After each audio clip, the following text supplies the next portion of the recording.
Everybody, Questwise here, and again I'm going to be talking about Pulp Alley. Either you love it or hate it. These videos are going to be more and more frequent because I love this game, and I keep straying away from this. I keep trying other things, and every time I try something new, I'm like, you know what? I just wish I was playing Pulp Alley again. What I want to talk about today, and I'm going to be starting to do a series of videos on different subjects as part of the game itself. How the game plays, how to create characters. I'm also going to be teaming up with a friend. We're going to be doing some battle reports for you. We're also going to be doing some other really cool little snippets of things, like how to create characters. Like one of the videos we're going to do is we're each going to create the same character without each other knowing what it is that we're going to be choosing as far as like attributes and skills and perks and stuff, and we're just going to create the same character and show you how the flexibility of this game is, and how each person, while they might be making the same character in theory, will have different ideas of how that character should be portrayed or can be portrayed in games of Pulp Alley. Today I want to talk a little bit about fortune cards. So this is the Pulp Alley starter set that you can purchase directly from Pulp Alley. And in it you're going to get the rule book, you're going to get some dice, you're going to get some miniatures, but you're also going to get a set of fortune cards. And I kind of want to show you today, I pulled out 4 of them that I think kind of give you a nice overview of what's capable when using fortune cards during a game of Pulp Alley. So the way Pulp Alley works is you have these abilities, you have these skills, right? You have brawl, shoot, dodge, might, cunning, and finesse. And each of those have a sort of die type to them, or a die code. Anywhere from a D6 all the way up to a D12. D12 being the most powerful, D6 being the weakest. And every time you encounter something, every time you're fighting, you're brawling, you're shooting, you're encountering what are called plot points in here. They're areas of the table that you want to investigate. There are repercussions for doing so, right? They're perilous areas that are dangerous to be near.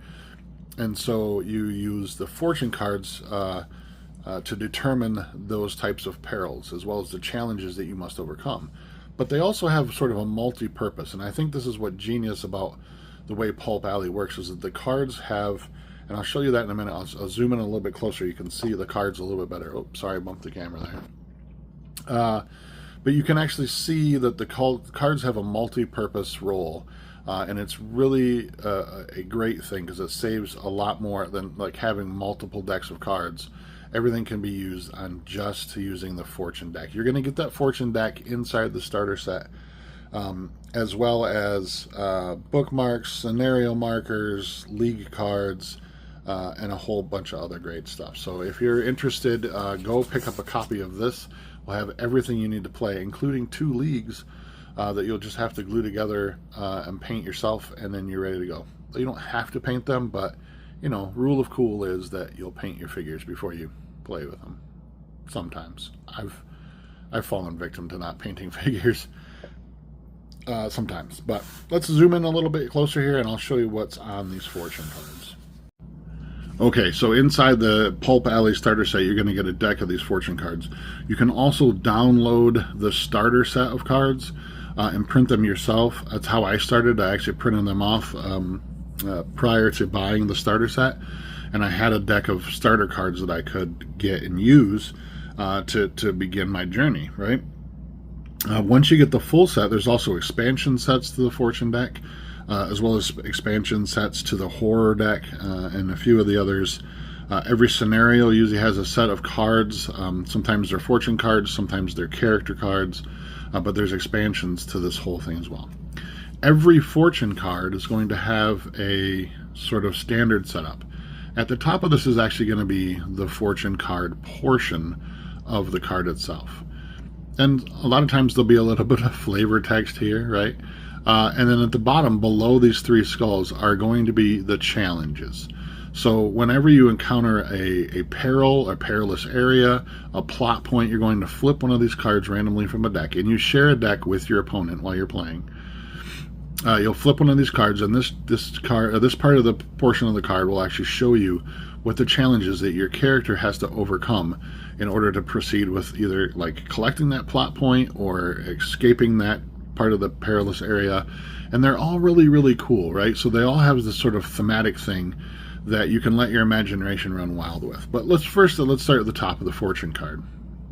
This is a stumble card, and it says play when an enemy, and tells you exactly when it happens, when it will trigger, when an enemy takes one or more hits. So during a fight, it doesn't necessarily have to be the two characters that are fighting, but anytime, because you have a whole deck cards in your hand, you start with 3 to begin the game.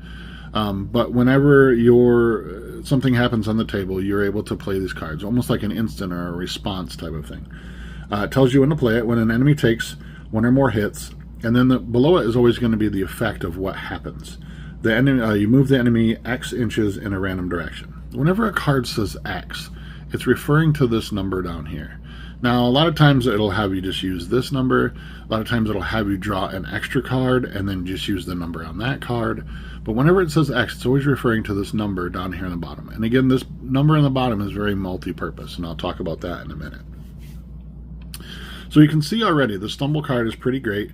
So whenever you're fighting an enemy, or whenever an enemy takes a hit for whatever reason, it doesn't specify that it has to be in a fight. It could be from peril. It could be from falling off of a vehicle. Whenever they take one or more hits, you can then move. Your effect is that you can move the enemy X inches in a random direction. A lot of times in Pulp Alley, when it says a random direction, it means you're using. Let me see if I can grab one for you real quick.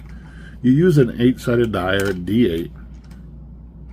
And because the nature of the die has this sort of triangular arrow shape to it, you would roll the die in whatever direction the point is facing. Is usually the random direction. That's how it's usually portrayed in Pulp Alley, is that whatever point the die is actually directed towards is the direction you'll do it. A lot of times there'll be a scenario set up, so it'll say place a perilous area D8 inches in a random direction. So you would roll this, it's going to go 7 inches in that direction. So that's how that works when you talk about random direction in Pulp Alley. Now the bottom half of this card is a challenge, right? So if you encounter a peril, you encounter whatever, certain other cards will let you play one of these challenges from your hand on an opponent. Whenever you do that, you're going to use either, and it'll tell you what ability to use. So it's either might or finesse. Whoever's taking the challenge gets to choose. Generally, you're going to pick the one that you're better at. So if your character has a higher die code, or higher die level in might, you're probably going to want to use that over finesse. Then you're going to look at this reference number here in the corner. This is how many successes you need to get. No matter what die, and this is again very genius, it's very simple, but man, it is one of the coolest aspects of Pulp Alley, because it makes things so simple. A success is always a die roll of 4 or more. So as you can see, when you're rolling a 6-sided die, or a D6, right, you have to roll a 4 or more. There's only 3 chances to do that: 4, 5, or 6. When you move up to a D8, your chances of rolling a 4 or higher are better. In addition to that, a D10, 10-sided die, your chances increase even further. And if you're lucky enough and have sort of an epic character, an epic stat that allows you to roll a 12-sided die, you can see that your stats, or your chances of rolling a 4 or better, are much higher. And that's across the board. So no matter what you're trying to do, a 4 or better on a die roll is a success. So in this challenge here, if you were to roll might, your might stat, and say your might was, let's say it's 2d6. Okay? So we have 2 6-sided dice. I need to get 2 successes to complete this challenge. I roll, and I got a 4 and a 2. So I failed 1 and I passed 1, but I needed to pass 2. I needed to get 2 successes in order to pass the challenge, so I would have failed. It's that simple. The more dice you roll, the higher the sided of the die increases your chances dramatically. This symbol down here, and it changes per. Well, I guess I grabbed. Okay, here we go. I'll say I grabbed the cards that all have the same symbol. These are symbols that can affect gameplay. So there might be these are story icons. So there might be in an adventure that says whenever you draw a card that has this lock on it, or these two people on it, something interesting happens. A lot of times it's used for things like critical hits. Sometimes you'll have a weapon that says if you draw a card, and if you draw a flame symbol, you score a critical hit. Any other time it would be as a normal hit. So again, multi-purpose aspect to these cards. What's really cool about these story icons is they're not used in every scenario, they're not used in every adventure. But what's cool about it is when you're designing your own scenarios, your own adventures, your own sort of games of Pulp Alley, is that you can add these to that. You can just say, hey, this symbol represents people, right? And so the aspect is that when I'm talking to a bystander, for instance, which is one of the sort of side characters, NPCs that you can encounter in Pulp Alley, you can say that sometimes bystanders, they'll react differently, right? So they might be aggressive, they might be friendly. You might say that every time you draw a card, every time you interact with a bystander and you draw one of these cards, they become friendly to you, as opposed to if you were to draw a lock symbol, which means that it just doesn't happen. The lock symbol might mean nothing in that scenario.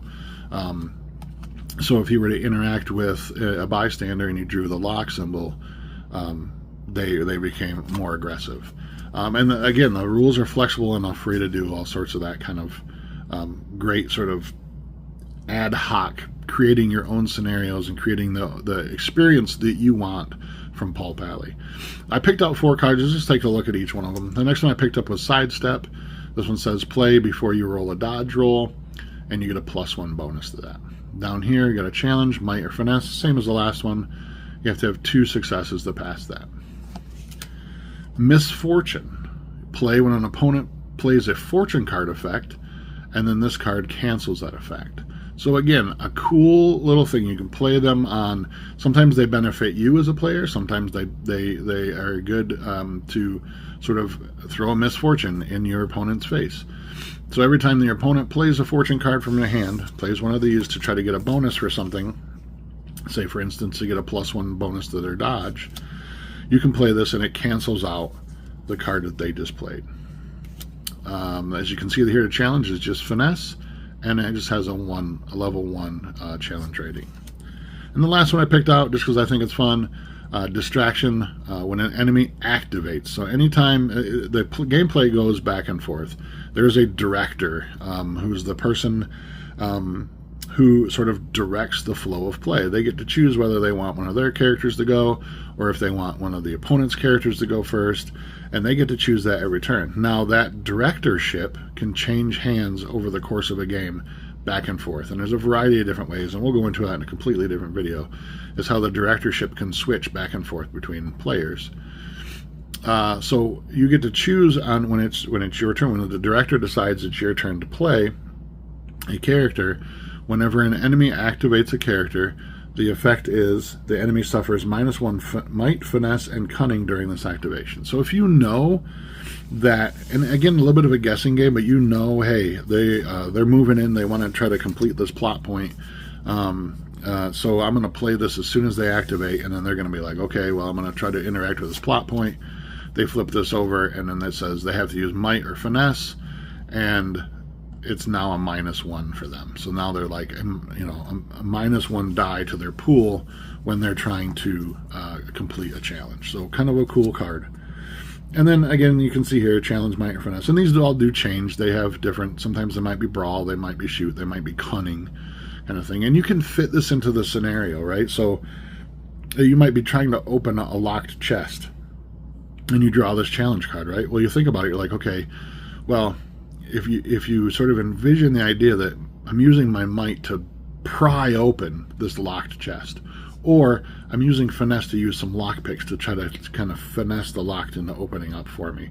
So it's kind of a cool little resource back and forth that kind of builds, and sets that imagination on fire whenever you're playing a game. So just a quick look at fortune cards and what you can expect from that aspect of the game of Pulp Alley. So until next time, my friends, my name is Questwise. Stay safe out there, and as always, game on.